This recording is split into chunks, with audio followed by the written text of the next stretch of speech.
So this morning, we are exploring the idea of our energy, our vitality, and especially how our ability to manage our stress and tame our mindset impacts our energy.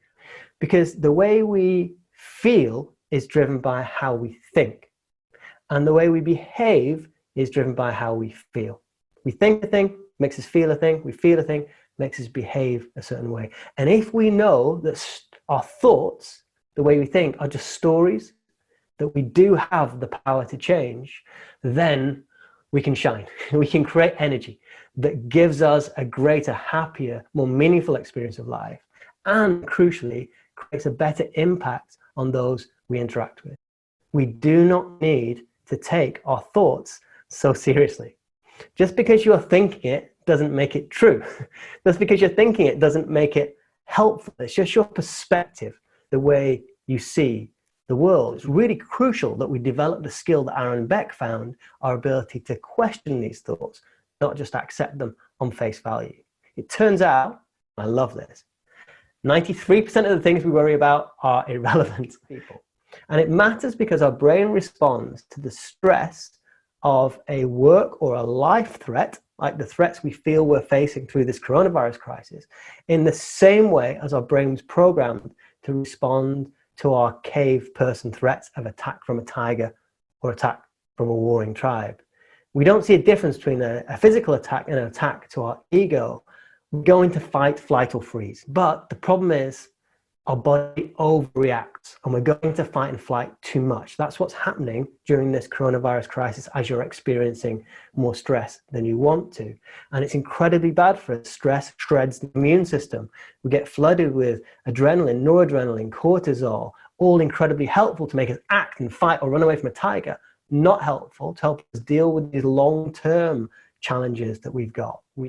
Because if we have a stressful thought like, I can't do this, I can't cope, what's happening? The kids are making too much noise. We go into fight or flight. The chimp takes over and the human shuts down. The chimp is 5 times faster and 10 times stronger than the human. And that's incredibly helpful if we need to fight a tiger, right? Or if we step out onto the road and we notice a car is about to hit us, we just jump back. And before we realize it, we're on the pavement. We haven't thought about it. The chimp's in control. But in most of our situations that cause us stress, not helpful.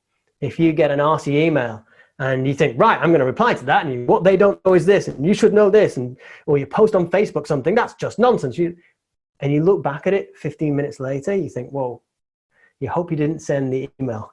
You wish you hadn't written the post. It's because in those moments we're overtaken by the chimp. We're not thinking straight. We're just in fight or flight mode. And what the chimp paradox idea and us starting to think about how we talk to our chimp teaches us is the second big lesson. That our reactions do not have to be automatic. We can learn to observe our emotions, how you're feeling, observe our thoughts and behaviors, and not necessarily act from them, not necessarily trigger stress from them, but to choose more helpful thoughts that will serve us in those moments. Is this statement true? She made me angry. If someone said she made me angry, would you consider that to be true? Did she make that person angry? Yes, no, or maybe. Why? Because she did a thing, the thought you had was what made you angry. Now, I know it doesn't always feel like it, and I'm not saying that to excuse other people's behavior, just that that's how our psychology works. And this is a very, very simple interpretation of psychology, but because it's simple, it means you can remember it and you can use it, which is why it's a tool. The tool is this. What story are you telling yourself that's not helping?